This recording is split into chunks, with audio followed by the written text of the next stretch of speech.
was. I agree with what Murph had to say. It's been a very difficult season to be a Raiders fan. And today, I found myself a little bit rejuvenated as a fan, to be perfectly honest with you. And although it came in a losing effort, there were some good things there. And you saw, Jarrett Stidham on his first career start had an outstanding game. I think a lot of people are going to fixate on the 2 interceptions, which, those are big mistakes to make. But I thought he played great. And I've got people asking me on Twitter, do you think the Raiders have found their quarterback of the future? Now, I'm not ready to go that far. It was a great performance, but a very small sample size. Let's see what he does next week against Kansas City. And if he does play well again next week, then, that's going to give something, Josh McDaniels and Dave Ziegler something to think about at least. Yeah, for sure. And Murph, I think that's one of the things too here is, we're not going to sit here. I mean, even as a fan that you are, you love to see, it's a 2-game audition for Jarrett Stidham. Can he do something in 2 games to convince the Raiders that he's the quarterback of the future? I don't think so. But what he can do is say, hey, is this a guy we need to hold on to? Is this a guy that we can get behind? Can he run the offense? Can he win? And that's the thing that impressed me, Murph, about Jarrett Stidham. And we'll get into the numbers in just a minute. But was his confidence and his ability to move around in the pocket. I mean, these are some of the criticisms. I'm not here to bag on Derek Carr because we're looking forward on this show. We're not going backwards. But one of the things that he was able to do, and I think you saw some of the play calling from Josh McDaniels.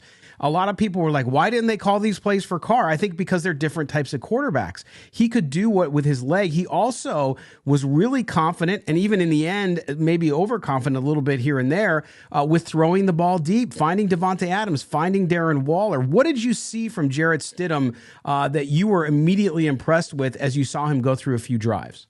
Well, I'm with you on that concept, the idea that, like, I'm not going to bag on Carr. I'm a fan of the Raiders that are, not the Raiders that aren't. And as of right now, Derek Carr is no longer in the plans for the Las Vegas Raiders, so I'm not going to belabor anything about Carr. But I think it's hard to not point out the things that Stidham did well tonight and not contrast them somehow to the things that we've seen out of Derek over the past handful of years. You could even say all the way going back to 2016 or early 2017, then that's that ability to stay in the pocket, to not shy away from contact. He doesn't, there's a fantastic video from the QB school that came out this week where it was really breaking down what happened with Derek in that Pittsburgh game and just the movement of his feet and continuing to move through throws and whatnot, not reestablishing the pocket, not resetting his feet and firing the ball downfield. Well, those are the things that we saw Jarrett Stidham do tonight. He got blasted. Like, that's a tough freaking dude, man. Like, he stayed in there and took the hits and drove the ball downfield. And the other thing that, like, jumped out to me that was so impressive is that he gave his receivers the ability to make a play. That beautiful freaking fade that we saw to the back corner of the end zone to Devontae Adams, who's a straight legend at this point in Raider Nation. Like, he gave his guy a chance to make a play. He gave Darren Waller a chance to make a play. He gave Foster Moreau a chance to make a play. Again, to contrast it to Derek, when we saw that ball bounce off Foster Moreau's hands in Pittsburgh, granted it was cold and all that, but Derek blasted that ball into Foster. When he came out of his route, it bounced off his hands. We saw the same route happen tonight, and when Foster came out of his break, Stidham was patient. He waited for him to create space, and then he delivers the ball on a freaking dime. And it was, you know what I mean? Like, we just saw so many things done well. And I'm not saying that he's the next coming of Kenny Stabler or anything else, but like, when you see him extend the pocket, you see him be willing to take the hit, you see him push the ball downfield. He's not a gunslinger. He's clearly a system type guy. This isn't Aaron Rodgers. This is way more Tom Brady. And I didn't just compare him to either one of those two. Take it easy, YouTube. Don't misquote him. But what I am saying, though, is that he clearly fits into Josh McDaniel's system, but he's willing to, though, like when things do get, off schedule or whatever, as you hear the kids say, whenever those things happen, he's still able to deliver. And so, I mean, I don't know how you can not be impressed with the guy. I'm sure everybody in Raider Nation is, and you should be. Yeah. And again, and Evan, I want to ask you that question too, because to me, the way in which Jarrett Stidham used his legs, the way he was able to move around the pocket, I think it's one of the things we didn't see previously that was frustrating for those of us watching the game with Derek Carr at times, was his lack of ability to kind of move up in the pocket, move out of the pocket, extend the play. And it's only one game. Again, But Jarrett Stidham, in almost every example, did he make mistakes? And of course, I said he would. And we saw one pick that was clearly not a good throw by him. And then, of course, the pick at the end of the game. But if you look at that, excuse me, as my contact lens starts to pop out. But you look at that and talk about that the use of his legs and what he was able to do. Oh, absolutely. And that's something that, Raider fans have been wanting to see a lot more of during, Derek Carr's time as quarterback. So it was very refreshing to see that, seeing him extend plays with the legs. And it was a great thing to see. Now, one thing I will say about Stidham's overall performance today is there was a lot talked about this week after the decision to bench Carr was made. A lot of people were asking, well, who are you going to have replace Derek Carr? And of course, you hear a lot of the common names coming up, Brady and Garoppolo, guys who are familiar in McDaniel's system. And I think that's what we saw. We got a glimpse of what maybe, depending on who they bring in, but what this offense could do with someone who is familiar with the system and the scheme. So I think that's something that, it's exciting because, there's a good chance that you could get a Brady, you could get a Garoppolo, and they are very familiar. And I think this offense can go a lot further than it did this year with a guy like Brady or Garoppolo even. Well, and that's what I was going to turn to you again, Murf, is, listen, Jarrett Stidham is not a running quarterback. I think this is where it was a good example tonight of how Stidham played about mobility in a quarterback. You're not talking about a guy like Jalen Hurts or even Justin Fields, who we saw go crazy today again with Chicago. It's not a guy who runs. It's a guy who can just move enough where, if they need to run, like we saw Stidham. How many times did we see Stidham? Great coverage by the 49ers, and what does he do? He takes off for 8, 10, 12 yards, right? The ability to extend plays with your legs, not only on the throw, but on the run. And I think that's where Raider fans, as the Raiders look at what they're going to do in the future, because listen, Jarrett Stidham might be in competition for the starting job next year, but we have no idea what the Raiders are going to do. Are they going to draft a quarterback? Are they going to sign one of these veterans that are familiar with McDaniel's system? They may do both of those. We don't know yet. But to see the system run, I think you can start to evaluate Josh McDaniels, who's not had good moments this year. I've been very critical of him. But you saw tonight, it just seemed like everything was in better sync. Yeah, there wasn't the drop-off, right? Like, we saw consistency throughout this game. And, there's some plays that they want back, but no one has a perfect game. Look at the amount of points that we put up on the number one defense in the NFL. You can't ask for a better performance offensively than what they did. Again, doesn't, you want some of those back, but is when you look at the entirety of the performance out there, what a drastic difference. And the thing that was most curious to me is that, so we came out swinging, which was amazing. We were scoring in the red zone, which we've had so many struggles with this year, and for the past little while. So we're scoring in the red zone. Then halftime, I'm thinking okay, here's going to be the telltale. What are we going to do coming out of this half? Then that's really going to define whether this thing is for real or not. And darn it, we got a 3 and out. And then we started moving the ball again on offense. And it's so we saw consistency from that point through the rest of the game. And again, if it wasn't for a couple of plays, and frankly, some fluke plays on for the Niner offense, and even the one on the interception when Bosa blasts our freaking lineman back into Colton Miller. Yeah, absolutely. And so, they say that all football never comes down to one play. Yeah, except sometimes it does. And sometimes it doesn't bounce your way. And in this case, there's a couple of plays in there, especially that last conversion for the Niners, that didn't bounce our way. But when you look at the consistency that happened, it's hard not to believe that there isn't something else going on. And now whether that's, and people, I've heard a lot of talk tonight about, Josh McDaniels changed his play calling. Well, did he magically just change everything? Or did we have different execution, which we've heard him saying and frankly, the team saying for a long time? Is it a factor like what you're saying? Is there more trust in Jarrett because he can pull off some of these things that maybe Derek did? What's confusing to me, though, is that Derek has that ability to move the pocket. Derek has that ability to be mobile. We've seen him, man. We've seen him do some amazing things on the run. I'll never forget my favorite Derek Carr play is hitting Michael Crabtree in the front corner of the end zone in the Oakland Coliseum against the freaking Chiefs. You couldn't go out in your backyard right now and move that direction and fire that thing and hit a fence post let alone a moving Michael Crabtree. Like, Derek did some amazing things on the run. His accuracy on the run was phenomenal. But where did that go? And for whatever reason, that disappeared from his game. But we saw that today. We saw it show up with Jarrett Stidham and his ability to move the pocket and not necessarily even throw on the run, but just relocate, right? Reestablish that pocket and fire that thing downfield. That was my favorite thing. I think a lot of what Raider Nation loved seeing today was the ball moving downfield. Like, giving those guys an opportunity to make a play downfield. It was fun to watch. Well, and also, Evan, one of the things too, and Murf kind of touched on it there. And before we go to a break, I want to talk about this. And I know we'll talk about Stidham when we come back, because I want to go over some of the numbers and some of the records that were set tonight for this team, which was the fact that you watched Stidham and his progressions. Watching his progressions and why he was able to go downfield more. Yes, you want to call it riskier or more aggressive, whatever you want to call it, he was able to do it. And Mark Sanchez, the former quarterback who was the analyst on TV, mentioned it several times throughout the game that you saw his eyes move. You saw him move through his progressions.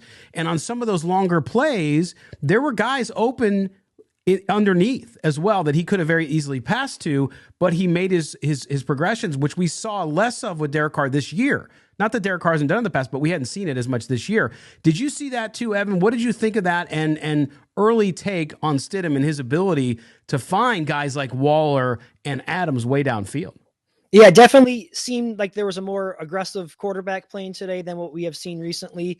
And I think all of that goes back to, again, just being more comfortable in the system. And I know that sounds strange because Derek Carr did play 15 games under McDaniels, and this was only his Stidham's first career start. So it's not like he has a lot of game action in the system, but having been in, practicing it every day.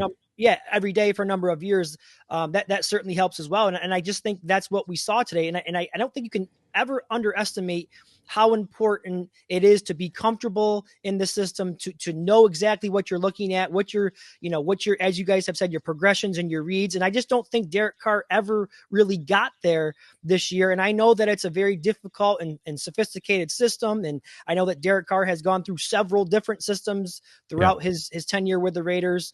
And that has to be very, very difficult. But Stidham just looked much more comfortable out there today. And I was very impressed by his start today for sure. All right, for those of you guys on audio, we're going to take a quick break. For those joining us on video, we're going to be back in just a second. We'll get into the rest of this game, what we liked, what we didn't like, including some of those facts from Jarrett Stidham and what he was able to do in his first career start and with the Raiders, as he's the new Raiders quarterback, at least for 2 games. And then past that, we don't know yet, but we'll do that. This is Silver and Black Today, an Odyssey original podcast here with Scott, Murf, and Evan. We're coming back right after this. Hold on.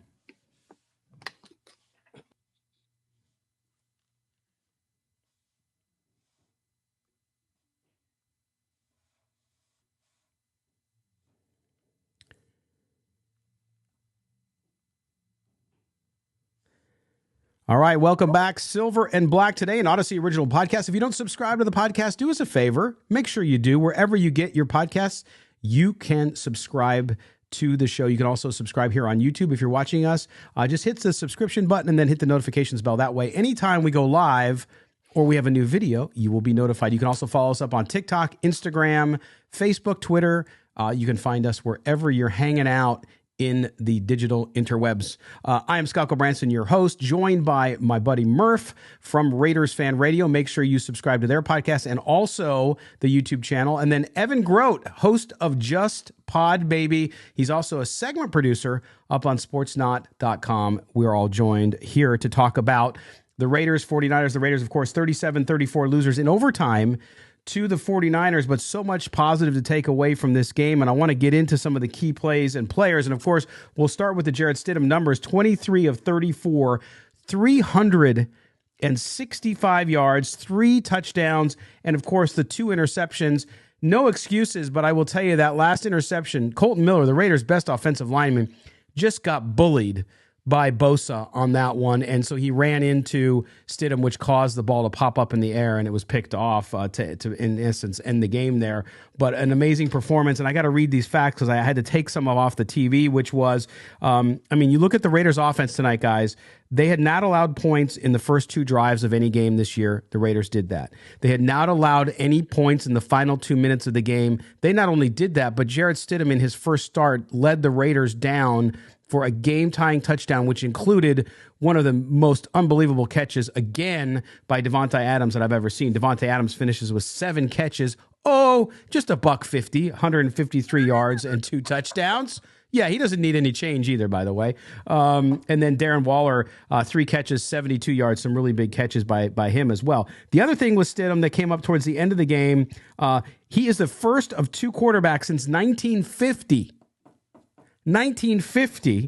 with 350 plus passing yards and 3 touchdowns in his first career start. And actually the last one to do it was Mike White of the Jets last year against the Cincinnati Bengals. So 2 very recent examples. But guys, and Murph, I'll start with you again. I mean, listen, it's one game. Nobody's, and I know you jokingly tweeted out, give him his gold jacket. I think that's what you were talking about, right? Yeah. And we're not saying that. And again, Jarrett Stidham gets an opportunity to show what he has.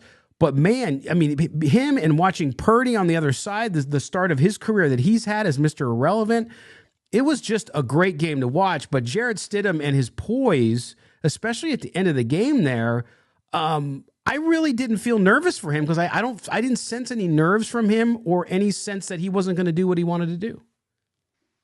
Yeah, it was interesting watching him, and like Hawkeye famously said in Avengers Endgame, "Don't give me hope," and like we were watching, Stidham out there tonight, like he was giving us hope, and I don't know where this thing is going to go. We'll see how he follows it up on our next game against the Chiefs, but as of right now, it's hard to believe otherwise that there isn't a reason to be hopeful around him, and even if the Raiders decide to make a different move this offseason, in the draft per se. Like there's been a lot of because Raiders can go a multitude of different ways, right? You can stick with Stidham, you can bring in a Jimmy G or a Mac Jones or of course Tom. Or they could go in the draft and maybe they pull somebody like a Hendon Hooker later in the draft, or depending on where now that we've lost again, like we're going to get a pretty decent draft pick, so maybe we got. But anyway, so if that's the case, then there's been a lot of discussion around the bridge, right? The bridge quarterback. Well, as of right now, at a minimum, he looks like he's the bridge quarterback. So if he's the bridge quarterback, he's gonna have the role for at least a certain amount of time. And if he continues to ball out next year, well, he might end up being our starter for a while. So I don't know. So I think it's very interesting about where the direction is going to go with Jarrett Stidham. But at a minimum, it was encouraging. Yeah, it sucked to lose. Like, I mean, as fun as this game was, it was devastating to lose in the way that we did. I mean, it really. Like, again, because this is the most, I think, up we've been for a game in a hot minute, because it felt like, here we're out of it, but then all of a sudden things start lining up and it's like, the Jets win or Jets lose, excuse me. And like things start happening. It's like, oh my gosh, we're back in this thing again. We got hope. And then there it goes. Right. But anyways, it was certainly fun to watch. And I think at a minimum, we know this. He's going to be part of our future going forward. And even if it's the case that he's a backup, like when was the last time you felt more confident in a backup, right? Right. Not Mariota, not Connor Cook, not Matt McGloin, not whatever, all the Matts, Schaub, and everyone else that we've had, Flynn and whatever. Like, I think this is going to be the guy that's going to be a part of this Raiders quarterback room for probably a considerable amount of time. Yeah, no question. And it's different, right? I mean, even if you were upset that Derek Carr, if you're in that side of the crowd and you're upset that Derek Carr was benched, or you're upset how it was handled, whatever your feelings might be on it, Evan, it was a new start. It's the first time in 10 years that the Raiders really were looking at a clean slate at quarterback. And while that can feel uncomfortable, you don't know what you're going to get, there's also a sense of excitement around it because it feels different. It looks different. I sensed, and I don't know if you did too, Evan, I sensed a lot of energy, even though the defense was terrible at times, defense and offense. I sensed just an incredible amount of effort and energy, even more so than I've seen over the last couple weeks. Yeah, and that was one of the things that I tweeted that out during the game, that, I was very surprised with the effort that they were playing with, because, there was a very good chance that maybe some of these guys were going to, throw the towel in. I mean, you don't know how they're going to handle something like having their quarterback and their captain, who obviously was well liked in the locker room. You don't know how they're going to handle that. And I think that question was answered tonight. McDaniels absolutely has not lost that locker room. Those guys played very, very hard. They played inspired. I saw as much effort today that I have seen all season long. So that was very good to see. And I think I know some of the fans out there still very unhappy with the decision that was made and McDaniels and his role in that, but he clearly has, the pulse of this locker room and they're still playing hard for him. That's, guarantee that. Yeah, no question. And I mean, you look at the numbers, guys, some of these things too, you saw the Raiders do things tonight that they were having trouble doing in the past on offense, no matter who's to blame for it. I mean, efficiency, third down efficiency has always been a problem. Tonight, 40%. Yeah, you still need to get a little better there. Fourth down, they only did the one, which is a risky call on the goal line. I was glad to see them do it. It was aggressive. In the red zone, though, 50%, 2 of 4. Goal to go, they were 67%, 2 of 3. That has been notoriously an awful stat for this team over the last 4 years. The fact that when they get to goal to go, they have not been able to really score. So you see that. So their average gain, 7.6 yards. And then Murf passing, Jarrett Stidham, I mean, listen, 10.7 yards average per play. That puts you in a much different position. Now, the defense still struggled. I was hard on Nate Hobbs online because he had a terrible night in my view. They had no pass rush without Chandler Jones there, so Max Crosby was doubled all the time, couldn't get inside.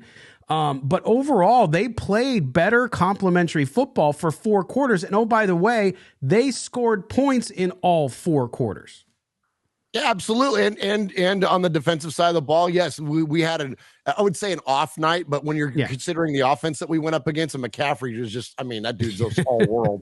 But I mean, considering all those things, they still created turnovers, right? Amik Robertson's becoming one of my favorite players in our secondary, if not our defense, just because of the scrappy nature that he plays with. And, when he got drafted, the emotion that he had when he got drafted out of Louisiana Tech, and when the Raiders post up those make the call kind of things where they get the call from Gruden and all that stuff, like the emotion, the passion, and what we saw out of Amik Robertson from day one. And now it's taken a little while for his talent to kind of catch up and for him to get used to the speed of the NFL and all that kind of. But dude's a baller, and I know he's undersized, but he just plays with such a big heart. He's a dog, as the kids say, right? Like, he's awesome, and so a lot of props and respect to him for making the plays that he did downfield. And yeah, this is one of the terms I like to throw out there is that, like, you run out of talent. Like, you only got so much talent. You only got so many linebackers. Like, Will Compton ain't coming through that door to save the day, right? To be an outside linebacker. Like, you know what I mean? Like, we're so depleted on defense in terms of injuries. Like, don't you think that, like, if Perryman and freaking Chandler Jones are on the field today, that we're winning this football game? You know what I mean? Like, there's a lot of things around this game where it was like 1 or 2 small moves, and we're winning this football game. And the Niners are a really good football team. Really good football team. So there's so much to be encouraged about. I would, and one more thing I'd like to touch on before I throw it back to you. I really want to compliment the Raiders on that body language. We talk about that on the show a lot, about the body language between players, and we didn't know where this was going to go. We didn't, especially with like players like Devontae Adams and Josh Jacobs and some of his comments that were taken this week, and people didn't know quite how to interpret them. The vibes were high. The boys were playing hard for each other, and we're lifting each other up. We saw it between Darren Waller and Devontae Adams, man. Like, I mean, they were absolutely hyping each other up, and the body language was fantastic, and that's a great sign. Again, no moral victories, and yeah, I know we're at this cost us, the playoffs and all that stuff, but like, I can't believe I'm saying this, but now we have something to look forward to going into the next season. I swear every year I'm like, I'm not going to let the Raiders do this to me. I'm not going to get all freaking fired up in the offseason. But here we are. We're finishing strong. Like, again, the vibes are up. The guys are playing hard for each other. Like, they're supporting the coach. Like, the things are executing. Like, it's insane, man. And then one more last thing, and I promise I'll shut up.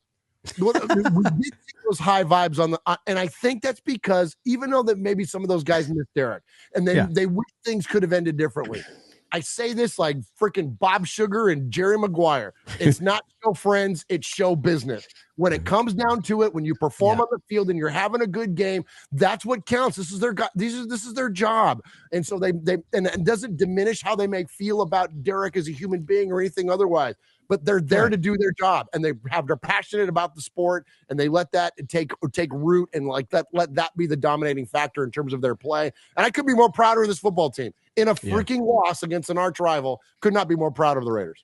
Yeah, no, and I think you said it really well, Murph, because and that's why I said early on, it's a loss, but it doesn't feel. I mean, yeah, you hate to lose the 49ers as a fan. I understand that.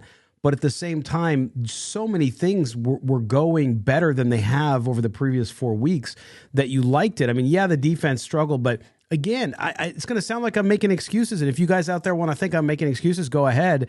But the defense, with as depleted as they were, they have improved. Are they a good defense? No. But what they have done is you've seen improvement. That's all you can ask for when you're undermanned and you don't have the right people in the right places. You just look for improvement, and they improved enough. Did they do enough tonight to help this team win? Perhaps. A couple things go the other way, and suddenly this Raiders team wins this game, and it's a huge upset over the 49ers. So I look at that, and I think, wow. And some of those narratives, that the offensive line, right, even though that last play is kind of what cost the Raiders the game, so to speak, they didn't give up a sack against the best defense in the NFL. They did not give up a sack. Now, the Raiders didn't get a sack either, so that didn't help us. But if you look at that situation, Evan, you're seeing better play in spots. It doesn't always mean wins, but at least you can start to see that, hey, when we criticize coaching, as we do on this show too, actually some of the coaching is working because you're seeing guys that have no business being starters actually play better. Yeah, I mean, obviously, we all know the goal is to win the game, and yes. And that's what you're going to hear a lot of. If you go on social media, you're going to hear, well, the outcome was the same regardless, and they're going to be unhappy, and people are going to complain, and they should complain. But you have to put things in perspective, and we've talked about a lot of those things tonight. You had your starting quarterback who was very well liked in the locker room, benched. There was a lot of controversy, a lot of drama in that locker room this week, and this team came out and played inspired football against a very good football team, the number one defense in the NFL, and the Raiders were depleted on defense. And we know they don't have a very good defense as it is. You take away a couple starters, and it's not going to go well. And you saw that at times tonight. They didn't get the stop when they needed to late in the game. But again, I'm with Murph. I'm very happy. Excuse me. With the effort that this team played with. And although it came in a losing, fashion, I think there is some stuff to build on, as you go into the final game of the season and then into the offseason. Hopefully they play well again next week. That'll really, get the fan base excited. And hopefully it'll give something that for some of these players like Josh Jacobs, something to maybe consider. Maybe I do want to be here. Maybe Devontae Adams, some of those people point suggesting that he may want to move on. Maybe it gives him something a little bit more to think about too, that, maybe it's not as bad as everyone's, saying it is. And we're building towards something here, and you got to have faith. Well, and if this kid Stidham can play like he has, again, you don't know that he's an answer. Nobody's claiming that. I see some people out there, no, not yet. Just hold on, hold your horses. But what you have found is a little spark. And you got 2 games left. Well, now 1 game left. And Murph, this is what I'd like to say too, because you look at how they played against this 49ers defense and an offense that had been on a roll with Brandon Ayuk, who did well again tonight against the Raiders. And they're facing the Chiefs at home to end the season next week. Okay. That's always a big game for Raider Nation. I feel like this team is going to have a much better opportunity. Yes, there's no playoffs, so this is your Super Bowl. You want to beat the Chiefs. The Chiefs are going for a number 1 seed along with the Bills and the Bengals in the AFC. You want to ruin that. And I think that this team, the way they performed tonight, has a better opportunity to do that. I think they're going to walk into that building next week on a big high, knowing that, yeah, we lost, but man, toe-to-toe with the best defense in the NFL, and we went right down the field on them in the 4th quarter to tie the game, to send it into overtime. Yeah, regardless of how you feel about the outcome of the game, the optics were different tonight. And we can, when we can all speculate and debate, whether that's quarterback change, whether that's play calling, whether that's whatever, you can pick anything you want. But the bottom line is that the eye test passed tonight. The optics were different. This team looked better tonight, even without being a freaking film pro. You could just watch the game and realize that this was a different looking Raider team than what we've seen previously. So I got to think that the players recognize that as well. And when you see that, and when you do those things like what you just mentioned, that builds confidence, and confidence is dangerous in football. Football is the most emotional team sport there is. Emotion is dangerous when you got players that are confident and they're hyped for themselves and they know what they're capable of, not buying into their hype, but that they're confident in what they can do and they can execute on the field. And now there's evidence. It's not speculation anymore, Raider Nation. Now we have evidence that this can work. Then we can take on a team like the Niners and take them down to the wire. We sure as heck can take care of the freaking stupid Chiefs. And yes, play spoiler. I think back to, and I think I've mentioned on the show before, one of my favorite moments in Raider history is in '99. And even though we didn't make the playoffs, but we beat the Chiefs in the final game of the season. And rest in peace, Darrell Russell walking off the field said, "Yeah, we going home, but they going home." And like, we're not going to send them home, but damn it, we can freaking poop in their Pop-Tarts. You know what I'm saying? Like, we can freaking, like, let's go, Raiders, man. Let's do this. And I think they're confident they can get that done. Oh my gosh, poop in their Pop-Tarts. And I think that's where we have to leave it with Murf, because I mean, how do you follow that up? I mean, that's phenomenal. It's just unbelievable. But Murf, before we let you go and Evan and I continue with our last segment, tell everybody, I mean, listen, first of all, Murf, I know you go through the ups and downs as a fan, and it's tough, and you always come on the show and you always bring positivity. You also bring the critical lens as well. But tell everybody about Raider Fan Radio, how they can follow you, when they can watch you, where they can hear you.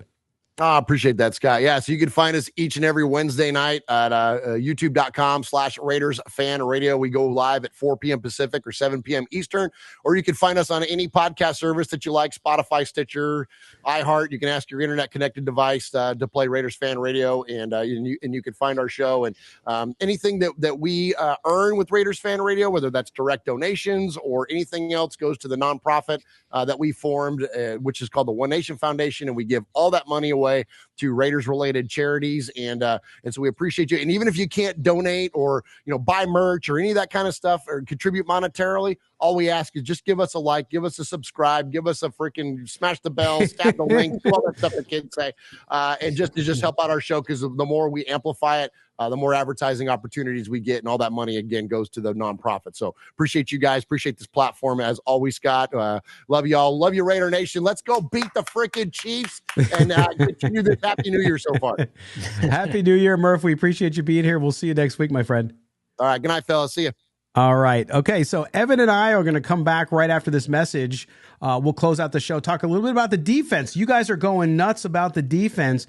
I'm going to defend the defense. Yes, I know they lost. I get it. They gave up all those points, and it seemed like they couldn't stop the 49er offense. But I'm going to talk about that with Evan when we come back. You're listening to Silver and Black today, an Odyssey original podcast. Don't go anywhere.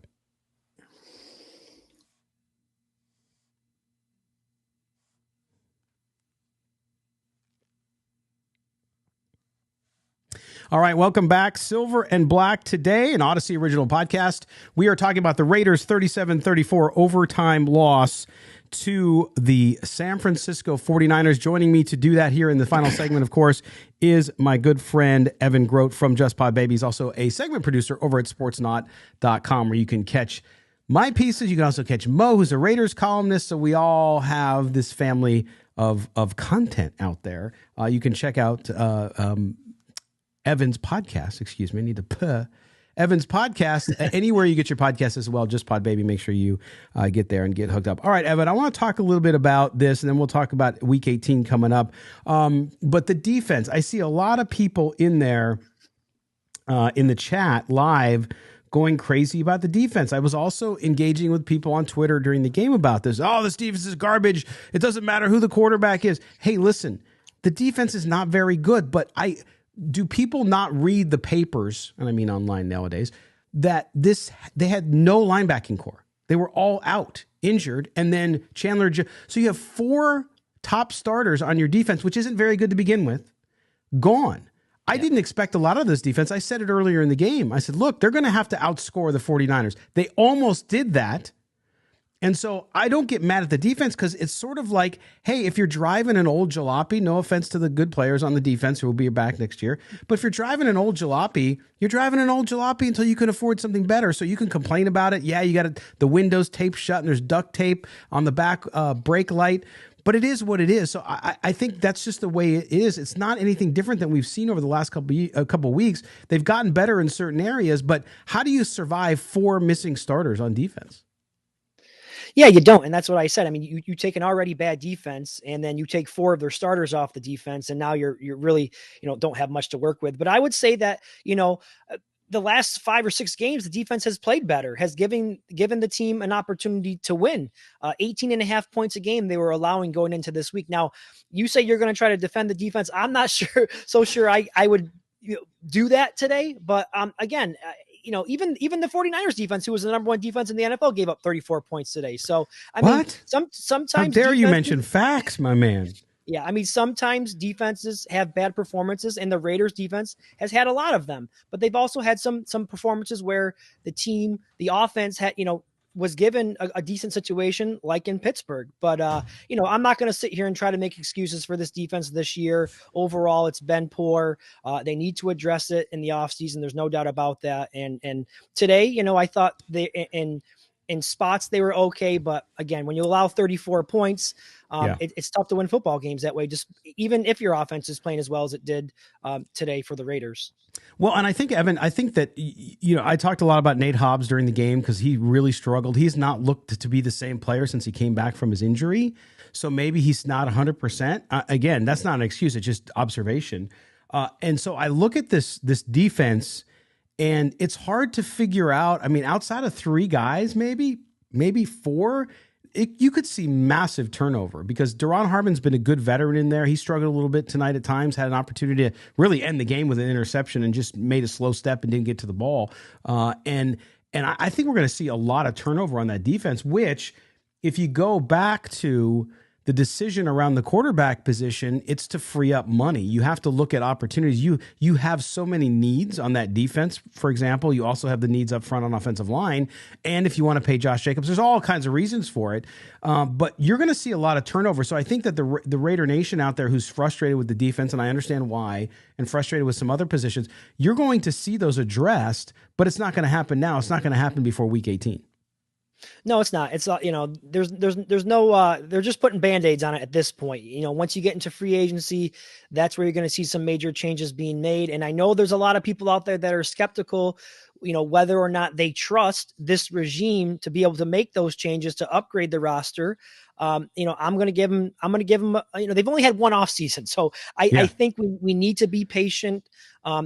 Ziegler didn't even have a full draft last year without the 1st and 2nd round pick. So I am excited to see, and I know we're getting a little bit ahead of ourselves here. We're going to have plenty of time to talk about the offseason, but I am excited to see what they can do now with a full draft. They got a lot of draft picks, 10 of them to be exact. Who knows what they're going to get possibly in a trade for Derek Carr. But I'm excited to see what they can do with this roster. There's no doubt about it. The defense at all 3 levels, they need players. They need playmakers on defense. Playmakers, and exactly. Yeah, and they need to address the offensive line. And of course, the quarterback is going to be a big piece as well. But there's work to be done, and I'm excited for to see what's ahead for this team. Well, and you saw it tonight too. I mean, one of the most disturbing things to me, again, when you play a really good team, and if you're going to go deep into the playoffs and win a championship, you have to beat really good teams like the 49ers have been. And there was no pass rush. There was no pass rush tonight because Chandler Jones wasn't there. Chandler Jones is not the be-all, end-all at defensive end, don't get me wrong, but he's played better over the past 5 weeks, which has helped get more pressure up the middle. It's just really loosened up that line we've seen happen even in Raiders losses. And so without him there and without better players on the interior, Jerry Tillery, these guys, they were playing well for a while. They didn't get much tonight, but this shows you too to the level of depth that you need in the NFL because you need playmakers inside of that defensive line. And the Raiders have one in Max Crosby for sure. Chandler Jones at times, yes. On the inside, though, as well as we've seen it, and even Cleveland Farrell's had some nice plays tonight, but they're just not that step of playmaker that you need to be transformative on the defense. Yeah, I think you just brought up a great point about depth. I mean, all the good teams have it, and especially along the defensive line, you have to have guys who can rotate in and out, stay fresh, and the Raiders just do not have that right now. Now, to your point about Chandler Jones, I was very hard on him most of the season, but you have to be honest. He has played well in the last few games. He's been a major difference maker from this team, and you could obviously see they were hurting without him out there, and so he was not having him out there definitely was a factor in this game. You mentioned that Max Crosby, they were able to give him much more attention than maybe they could have if Chandler Jones was out there. So that was absolutely a major factor for this defense. Yeah, and we saw a couple of things I want to call out too. Josh Jacobs, obviously 69 yards on the day, which people might say, well, only 69 yards, rushing over 100. No one's had that many yards rushing against the 49ers this year. That's how good they are against the rush. But man, he was gashing. He was doing really well when they needed him to. It seems like he got banged up. He went into the locker room. It was a hip issue. So hopefully he'll be fine for next week. I'm sure he's going to play.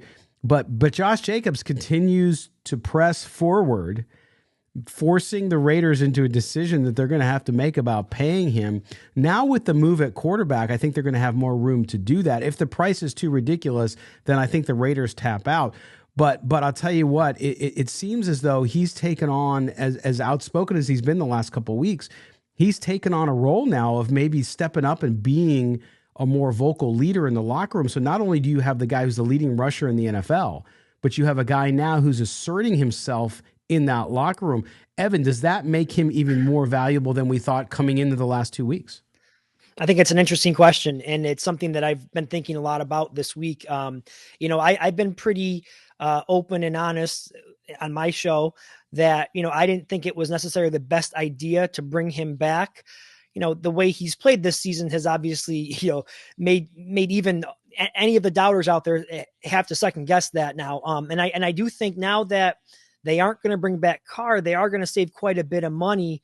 I think it's worth kicking the tires on big time, because if you are to try to attract a quarterback like Tom Brady, there's a couple of things that you can look at what he's dealing with right now, and that's lack of protection with the offensive line and lack of a run game. And so if you are going to try to bring him over and you say, listen, we got a running back here who led the NFL in rushing last year, take a little bit of pressure off you, that's certainly something that would entice a guy like Tom Brady, I would think, at his age, not having to carry an offense and throw the ball 45, 50 times a game. So I do think now I'm starting to come around a little bit more on the idea of bringing Josh Jacobs back. Now, I don't like the idea of paying top dollar for a running back who has had some injury concerns coming off a career year on a contract year nonetheless. But, I think there's definitely something to be considered there, the way he's played this season. Yeah, I think so too. And it's going to be a tough one. You'll have to see how it goes. But I agree with you as far as whoever and whatever direction you go at quarterback, you're going to have to build up the team. You have to build up the defense. You cannot have a 20-something defense. It can't be low 20s, low 30s. It has to be at least a middle of the road defense if you're going to bring in a veteran quarterback. But you also need to, I still believe the Raiders, where they're going to finish now, if they were to lose next week, which I think they have a good chance to win actually against that Chiefs defense. If you're sitting there at 5 or 6 in the draft, which they have a possibility, they started out at 8 today, and I got to look at where they're at. I haven't had a chance to do it yet. 7. They're down to 7. They're down to 7. So next week they could very well stay at 7, or they can move up to 6 or higher, depending what happens, especially with teams sitting players next week if they're already in the playoffs. Then I don't think you can. I know you and I disagree a little bit on this. I don't see the Raiders passing on a quarterback if they're in that range and they can make a move, even moving up to get somebody if they really like them. But all of the other needs that they have, you also have to look at the impact, and you touched on it. You have to look at the impact of how you improve your team and how that makes you more appealing to free agents, like especially offensive linemen. You would think, well, if you're going to bring in a veteran quarterback, even as a bridge guy, a Tom Brady or whoever it is, and you want them to come, you would think, well, you got to have an offensive lineman, but you might do it in conjunction. Say, hey, we're going to get you two guys. Here's who we're talking to. Help us recruit them. We're going to sign them. We're going to go for them. And they could come want to play for with Tom Brady too, or whoever it is. So there's all those different things that are going to happen. And I think it's going to be tough because we only have one more week of football, and then we're going to get into the season where all the fans, all of our listeners and viewers start to just guess on what's going to happen, right? Until things start moving. And of course, the Derek Carr decision, we all kind of know what's going to happen there, but that's going to happen right after the Super Bowl.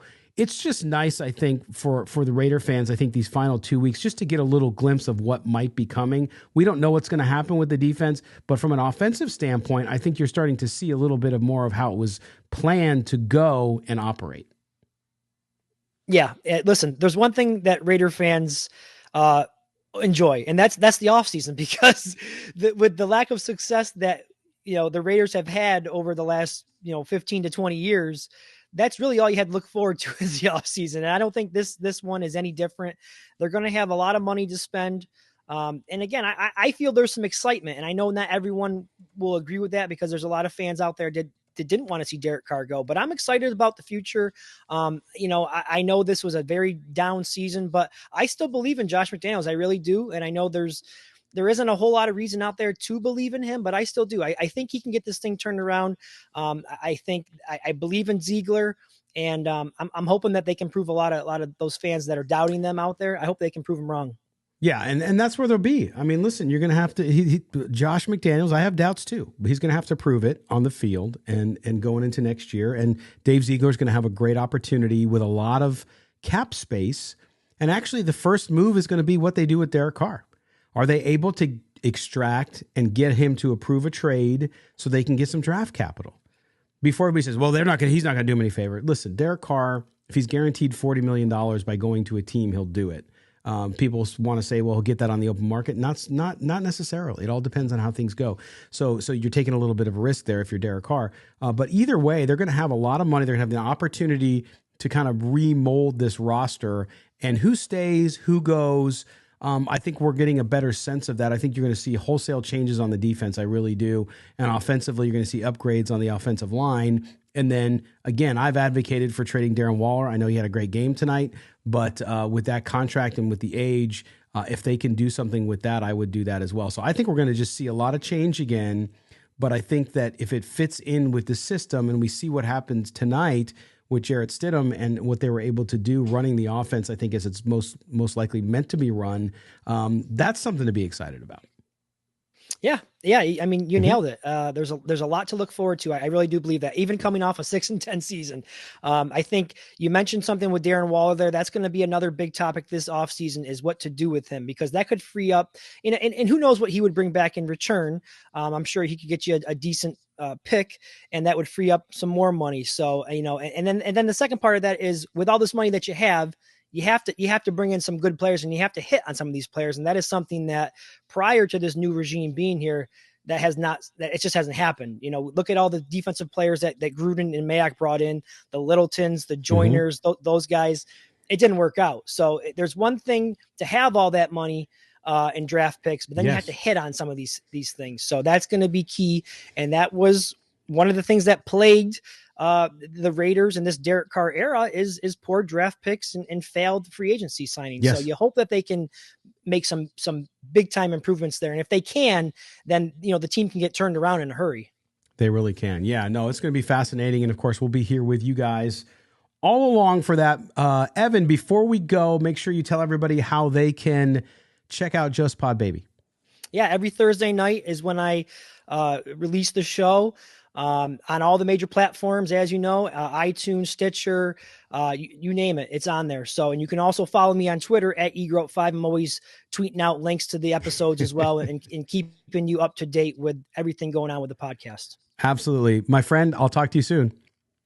Thank you. Anytime. All right. There you go. Evan Groat from Just Pod Baby. Appreciate you being with us tonight. This has been Silver and Black Today, an Odyssey Original Podcast. We appreciate it. Hey, listen, I know it was a loss, Raider Nation, but I think everybody saw possibility and what things can be done. I know it's hard for those of you who are really big fans of Derek Carr. It was a rough week. The change, how it was handled, some of you will never be happy with that. But the team has to move forward. We're moving forward here on the show. We're not here to bash people. We're not here to do that. But Jarrett Stidham in his first game really did an impressive job. Didn't result in a win. So you have to always have that little caveat there. But it'll be exciting moving forward as well. And we will be here with you through all of it as well. We will be with you on Tuesday. Mo Moten and I will be back for our regular Tuesday show where we'll put our kind of capping on this and talk about the Jarrett Stidham performance, talk about what it means for the Raiders moving forward as well. And then, of course, our Wednesday mailbag show and our Thursday show will preview the Chiefs game as the Raiders prepare for Week 18, the final week of what has been another difficult season, but an exciting offseason ahead as the Raiders organization is changing. And for the first time in 9 years, they will have a new starting quarterback. Who that is, we do not know, but certainly it's going to shape the franchise for years to come. And so there's a lot at stake, and I know you'll all be there for it as well. Do us a favor, make sure you subscribe to the podcast wherever you get it. Doesn't matter if you're on Apple, if you're on Stitcher, if you're on Spotify. Do us a favor, even if you're watching us on video and that's where you usually catch the show, make sure you subscribe to the audio too. Put on the auto download. That helps us out significantly. So Mo and I get our credit for doing this as well. We're number 3 in the entire Odyssey network when it comes to NFL podcasts. Only the Eagles and Cowboys podcast is ahead of us.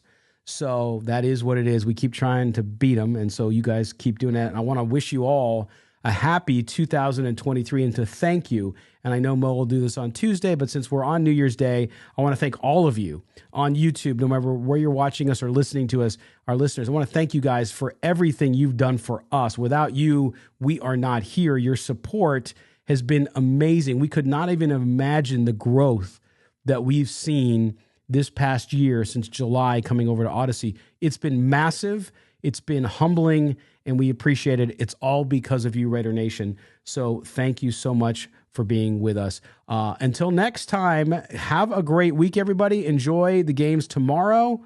Of course, if you have tomorrow off, I'm back to work tomorrow, but if you're off, enjoy that last day of the holidays, and we hope you had a wonderful holidays with your family, friends, and loved one. For Mo Moten, for Murf from Raiders Fan Radio, for Evan Groat, I am Scott